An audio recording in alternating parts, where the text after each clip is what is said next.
Hi hello viewers, welcome back to my channel. ಬನ್ನಿ, ಇವತ್ತಿನ ವಿಡಿಯೋನಲ್ಲಿ ನಾನು ಸಿಂಪಲ್ಲಾಗಿ ಮನೆಯಲ್ಲಿ ಬನ್ ಯಾವ ರೀತಿ ಮಾಡೋದು ಅನ್ನೋದನ್ನು ಹೇಳ್ಕೊಡ್ತಾ ಇದ್ದೀನಿ.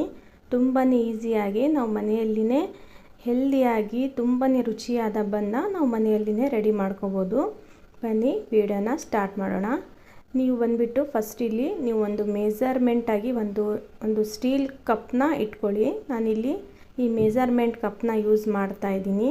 ನೀವು ಯಾವ ಮೆಜರ್ ಕಪ್ಪಲ್ಲಿ ಯೂಸ್ ಮಾಡ್ತೀರೋ ಅದೇ ಕಪ್ಪಿಂದ ಅಳತೆನ ತಗೊಳ್ಳಿ. ನೋಡಿ, ನಾವಿಲ್ಲಿ ಫಸ್ಟ್ ಬಂದುಬಿಟ್ಟು ನಾವಿಲ್ಲಿ ಈಸ್ಟ್ನ ರೆಡಿ ಮಾಡ್ಕೊಳ್ಳೋಣ. ಈಸ್ಟ್ ಬಂದುಬಿಟ್ಟು ನಿಮಗೆ ಒಂದು 30-40 ರೂಪಾಯಿಗೆ ಅಂಗಡಿಯಲ್ಲಿ ಸಿಕ್ಬಿಡುತ್ತೆ ಈಸ್ಟ್ ಪೌಡರು. ಅದನ್ನು ನೀವು ಒಂದು 10-15 ಸರಿ ಯೂಸ್ ಮಾಡ್ಬೋದು. ನಾನಿಲ್ಲಿ ಬಂದುಬಿಟ್ಟು ಒಂದು ಅರ್ಧ ಕಪ್ಪಷ್ಟು ಹಾಲನ್ನ ತಗೊಂಡಿದ್ದೀನಿ. ಅದಕ್ಕೆ 1 ಸ್ಪೂನಷ್ಟು ಸಕ್ಕರೆನ ಹಾಕ್ಕೊಂಡ್ಬಿಟ್ಟು 1 ಸ್ಪೂನಷ್ಟು ಈ ಈಸ್ಟ್ ಪೌಡರ್ನ ಹಾಕಿ ಚೆನ್ನಾಗಿ ಕಲಿಸ್ತಾ ಇದ್ದೀನಿ. ಈ ಹಾಲು ಬಂದುಬಿಟ್ಟು ಒಂದು ಉಗುರು ಬೆಚ್ಚಷ್ಟು ಬಿಸಿ ಇರಬೇಕು, ಇಲ್ಲಾಂದರೆ ನೀವು ನೀರು ಕೂಡ ಯೂಸ್ ಮಾಡ್ಬೋದು. ಅದನ್ನು ಒಂದು 10 ನಿಮಿಷ ನಾವು ಪಕ್ಕದಲ್ಲಿಡೋಣ. ನಾನು ನೆಕ್ಸ್ಟ್ ಇಲ್ಲಿ 2.5 ಕಪ್ಪಷ್ಟು ನಾನು ಮೈದಾ ಹಿಟ್ಟನ್ನ ತೊಗೊಂಡಿದ್ದೀನಿ. ನೀವು ಬೇಕಾದರೆ ಗೋಧಿ ಹಿಟ್ಟು ಕೂಡ ಯೂಸ್ ಮಾಡ್ಬೋದು. 2.5 ಕಪ್ಪಷ್ಟು ಮೈದಾ ಹಿಟ್ಟಿಗೆ ನಾನು ಸ್ವಲ್ಪ ಉಪ್ಪನ್ನು ಹಾಕ್ಕೊತಾ ಇದ್ದೀನಿ. ಜಾಸ್ತಿ ಉಪ್ಪು ಹಾಕ್ಕೋಬೇಡಿ. ಹಾಗೆ ನಾನು 1 ಸ್ಪೂನು ಸಕ್ಕರೆನ ಹಾಕ್ಕೊತಾ ಇದ್ದೀನಿ. ಹಾಗೆ ನಾನು ಅಡುಗೆ ಎಣ್ಣೆನ ಹಾಕ್ತಾ ಇದ್ದೀನಿ. ನೀವು ಬೇಕಾದರೆ ತುಪ್ಪ ಕೂಡ ಹಾಕ್ಕೋಬೋದು. ನಾನು 2 ಸ್ಪೂನಷ್ಟು ಅಡುಗೆ ಎಣ್ಣೆನ ಹಾಕ್ಕೊಂಡಿದ್ದೀನಿ. ತುಪ್ಪ ಹಾಕ್ಕೊಂಡು ಇನ್ನೂ ಚೆನ್ನಾಗಿ ನೋಡಿ ಇದನ್ನು ಚೆನ್ನಾಗಿ ಕಲಗಿಸ್ತಾ ಇದ್ದೀನಿ. ಇಲ್ಲಿ ನೀವು ನಿಮ್ಮ ಹತ್ರ ಈ ವೆನಿಲಾ ಎಸೆನ್ಸ್ ಇದ್ದರೆ ಕೂಡ ಹಾಕ್ಕೋಬೋದು. ತುಂಬಾ ಸ್ಮೆಲ್ಲಾಗಿ ಬರುತ್ತೆ. ಈ ಬೇಕರೀಸಲ್ಲಿ ಸ್ಮೈಲ್ ಬರುತ್ತಲ್ಲ, ಆ ರೀತಿ ನೋಡಿ. ಈ ರೀತಿ ನೊರೆಯಾಗಿ ಬಂದ್ರೇ ಇಷ್ಟು ರೆಡಿ ಆಗಿದೆ ಅಂತ ಅರ್ಥ, ಇಲ್ಲಾಂದರೆ ಇಷ್ಟು ಕೆಟ್ಟೋಗಿದೆ ಅಂತ ಅರ್ಥ. ಈ ರೀತಿ ನೊರೆ ಬಂದರೆ ಅಷ್ಟೇ ಟ್ರೈ ಮಾಡಿ, ಇಲ್ಲಾಂದರೆ ಬನ್ನು ಚೆನ್ನಾಗಿ ಬರಲ್ಲ. ಈ ರೀತಿ ನೊರೆ ಬರಬೇಕು. ಇದನ್ನು ಚೆನ್ನಾಗಿ ಕಲಗಿಸ್ತಾ ಇರಬೇಕು. ಇದನ್ನು ಆದಷ್ಟು ನಾವು ಈ ಚಪಾತಿ ಹದಕ್ಕೆ ಕಲಗಿಸ್ಬೇಕು. ಅದಕ್ಕಿಂತ ಸ್ವಲ್ಪ ತೆಳ್ಳಗೆ ನಾವು ನಾದ್ಕೋಬೇಕು. ಇದನ್ನು ಈ ರೀತಿ ನೀರನ್ನು ಹಾಕ್ಕೊತ ಚೆನ್ನಾಗಿ ಕಲಿಸ್ಕೊತ ಹೋಗಬೇಕು. ತುಂಬಾ ಸುಲಭವಾಗಿ ನಾವು ಮಾಡ್ಕೋಬೋದು. ಒಮ್ಮೆ ಟ್ರೈ ಮಾಡಿ ನೋಡಿ. ನೋಡೋಕ್ಕೆ ಕಷ್ಟ ಅನ್ಬೋದು, ಮಾಡೋಕ್ಕಂತೂ ತುಂಬಾ ಸುಲಭ. ಈ ರೀತಿ ಸ್ವಲ್ಪ ನೀರು ಹಾಕ್ತಾ ಕಲಿಸ್ಕೊತ ಆಯಿತು. ಈಸ್ಟ್ ಯಾವಾಗಾದರೂ ಯೂಸ್ ಮಾಡಿ. ಫಸ್ಟು ಆ ರೀತಿ ನೊರೆ ಬಂದ್ರೇ ಬನ್ನ ರೆಡಿ ಮಾಡ್ಕೋಬೋದು. ನಾನು ಸ್ವಲ್ಪ ನೀರು ಹಾಕ್ತಾ ಈ ಚಪಾತಿ ಅದಕ್ಕಿಂತ ಸ್ವಲ್ಪ ನಾವು ತೆಳ್ಳಗೆ ನಾದ್ಕೊಂಡ್ರೆ ಸಾಕು.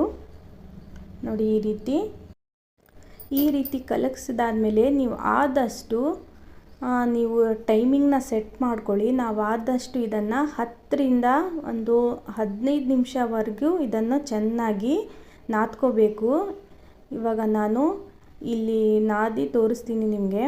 ಈ ಬೇಕರಿಯಲ್ಲಿ ಹಾಗೆ ಕೂಡ ಅಲ್ವಾ, ಈ ಬ್ರೆಡ್ನ ಮಾಡುವಾಗ ಚೆನ್ನಾಗಿ ಕಲಗಿಸ್ತಾ ಇರ್ತಾರೆ ನೋಡಿ. ಈ ರೀತಿ ರೌಂಡಾಗಿ ಈ ರೀತಿ ಮಾಡ್ಕೊಂಡ್ಬಿಟ್ಟು ಈ ರೀತಿ ಸ್ವಲ್ಪ ಹಿಟ್ಟನ್ನು ಹಾಕ್ಕೊಂಡ್ಬಿಟ್ಟು ಚೆನ್ನಾಗಿ ಇದನ್ನು ಕೈಯಿಂದ ಆದಷ್ಟು 10-15 ನಿಮಿಷ ಆಗುವವರೆಗೂ ಚೆನ್ನಾಗಿ ನಾದ್ಕೋಬೇಕು. ಇದು ಹಿಟ್ಟು ರಬ್ಬರ್ ಥರ ಆಗಬೇಕು. ಅಲ್ಲಿವರೆಗೂ ಚೆನ್ನಾಗಿ ನಾದ್ಕೊಳ್ಳಿ. ಹಾಗಾದರೆ ಬನ್ನು ತುಂಬಾ ಚೆನ್ನಾಗಿ ಬರುತ್ತೆ. ನೋಡಿ, ನಾನು ಈ ರೀತಿ ನಾದ್ಕೊತಾ ಇದ್ದೀನಲ್ವ, ರೌಂಡ್ ಥರ. ಆ ರೀತಿ ಕೈಯಿಂದ ಪ್ರೆಸ್ ಮಾಡಿ ಚೆನ್ನಾಗಿ ನಾದ್ಕೊತಾ ಇರಬೇಕು ಹಿಟ್ಟನ್ನು. ನಾನು ಸ್ವಲ್ಪ ತುಪ್ಪನ ಹಾಕ್ಕೊತಾ ಇದ್ದೀನಿ. ನೀವು ಬೇಕಾದರೆ ಅಡುಗೆ ಎಣ್ಣೆ ಇದ್ದರೆ ಅದು ಕೂಡ ಹಾಕ್ಕೋಬೋದು. ಅದು ಒಂಥರ ರಬ್ಬರ್ ಥರ ಬರಬೇಕು. ಆ ರೀತಿ ಚೆನ್ನಾಗಿ ಟೈಮಿಂಗ್ನ ಸೆಟ್ ಮಾಡಿಕೊಂಡು ಚೆನ್ನಾಗಿ ನಾದ್ಕೊಳ್ಳಿ.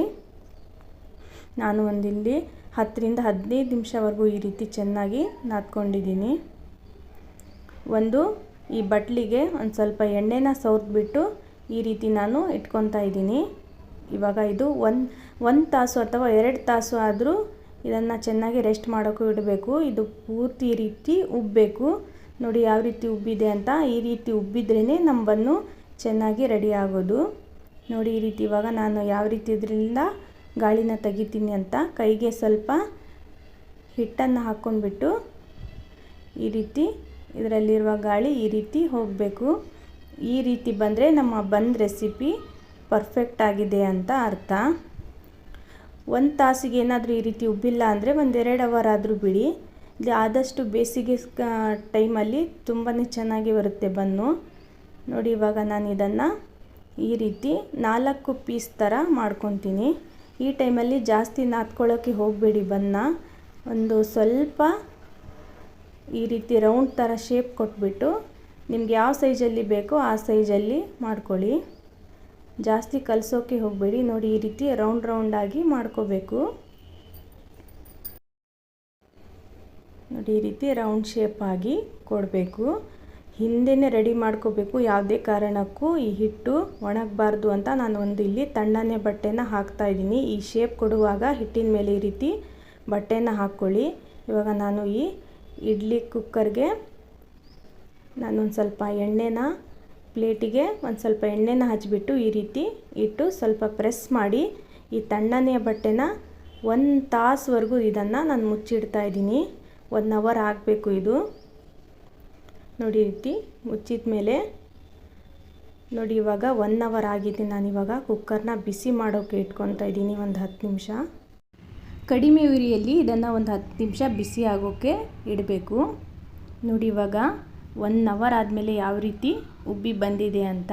ಈ ರೀತಿ ಉಬ್ಬಿ ಬಂದರೆ ಬನ್ನು ತುಂಬಾ ಸಾಫ್ಟಾಗಿ ಬರುತ್ತೆ ಅಂತ ಅರ್ಥ. ನೋಡಿ ಇವಾಗ ನಾನು ಇದಕ್ಕೆ ಒಂದು ಈ ರೀತಿ ಪ್ಲೇಟ್ನ ಹಾಕ್ಕೊಂಡಿದ್ದೀನಿ. ನೀವು ಬೇಕಾದರೆ ಸ್ಟ್ಯಾಂಡ್ ಇದ್ದರೆ ಸ್ಟ್ಯಾಂಡ್ ಕೂಡ ಇಟ್ಕೋಬೋದು. ಇವಾಗ ನಾನು ನಿಧಾನಕ್ಕೆ ಇದನ್ನು ಇಡ್ತಾಯಿದ್ದೀನಿ ಈ ಇಡ್ಲಿ ಪ್ಲೇಟ್ನ. ಇದನ್ನು ಏನು ಇಲ್ಲಾಂದರೂ ಒಂದು 30 ನಿಮಿಷನಾದರೂ ಚೆನ್ನಾಗಿ ಕಡಿಮೆ ಉರಿಯಲ್ಲಿ ಈ ರೀತಿ ಇಟ್ಕೋಬೇಕು. ನಿಮಗೆ ಜಾಸ್ತಿ ಬನ್ ಕಲರ್ ಬೇಕಪ್ಪ ಅಂದರೆ ಇನ್ನೊಂದು 10 ನಿಮಿಷ ಇಟ್ಕೋಬೋದು ನೀವು. ನಾನು ಈ ಬಟರ್ ಬನ್ನು ಮನೆಯಲ್ಲಿ ರೆಸಿಪಿ ಮಾಡ್ತಾ ಇರೋದ್ರಿಂದ ನಾನು ಇಷ್ಟೇ, ನನಗೆ ಕಲರ್ ಸಾಕು. ನಿಮಗೆ ಇನ್ನೂ ಕಲರ್ ಬೇಕಪ್ಪ ಅಂತಂದರೆ ಇನ್ನೊಂದು 10 ನಿಮಿಷ ಇಟ್ಕೋಬೋದು. ನೋಡಿ ಯಾವ ರೀತಿ ರೆಡಿ ಆಗಿದೆ ಅಂತ. ಒಂದು 30ರಿಂದ ಒಂದು 40 ನಿಮಿಷ ಆದಮೇಲೆ ಈ ರೀತಿ ತಗೊಂಡು ಈ ರೀತಿ ಹಿಂದೆಯೇ ನಾವು ತುಪ್ಪ ಅಥವಾ ಈ ಎಣ್ಣೆನ ಈ ರೀತಿ ಹಚ್ಚಿಬಿಟ್ಟು ಈ ತಣ್ಣನೆಯ ಬಟ್ಟೆ ಇರುತ್ತೆ ಅಲ್ವಾ, ಅದನ್ನು ಒಂದು 10 ನಿಮಿಷ ಸ್ವಲ್ಪ ಬಿಸಿ ಇದೆ ಇದು, ಒಂದು 10 ನಿಮಿಷ ತಣ್ಣಗಾಗೋಕ್ಕೆ ಈ ರೀತಿ ಇಡಬೇಕು. ಇಲ್ಲಾಂದರೆ ಒಣಗೋಗ್ಬಿಡುತ್ತವೆ ಬನ್ನು ಅಂತ. ನೋಡಿ ಇವಾಗ ಒಂದು 10 ನಿಮಿಷ ಆದಮೇಲೆ ತಣ್ಣಗಾಗಿವೆ ಅವು. ಯಾವ ರೀತಿ ಸಾಫ್ಟಾಗಿ ಬಂದಿದೆ ಅಂತ. ನಿಮಗೆ ಇನ್ನೂ ಕಲರ್ ಬೇಕಂದರೆ ನೀವು ಇನ್ನೊಂದು 10 ನಿಮಿಷ ನೀವು ಕುಕ್ಕರಲ್ಲಿ ಇಡ್ಕೋಬೋದು. ನಾನು ರೆಸಿಪಿ ಮಾಡೋದ್ರಿಂದ ಇಷ್ಟು ಸಾಕು ನನಗೆ. ನೋಡಿ ಯಾವ ರೀತಿ ಸಾಫ್ಟಾಗಿ ಬಂದಿದೆ ಅಂತ. ಹಾಗೆ ನನ್ನ ವಿಡಿಯೋ ನಿಮಗೆ ಹೇಗೆ ಅನ್ನಿಸ್ತು ಅನ್ನೋದನ್ನು ಕಾಮೆಂಟ್ನಲ್ಲಿ ಹಾಕಿ ಫ್ಯಾಮಿಲಿ ಫ್ರೆಂಡ್ಸ್ ಜೊತೆ ಶೇರ್ ಮಾಡಿ. ನಾನು ಮತ್ತೆ ಮುಂದಿನ ವಿಡಿಯೋದಲ್ಲಿ ಸಿಗ್ತೀನಿ. ವಿಡಿಯೋ ನೋಡಿದ್ದಕ್ಕಾಗಿ ಧನ್ಯವಾದಗಳು ಫ್ರೆಂಡ್ಸ್. Thanks for watching.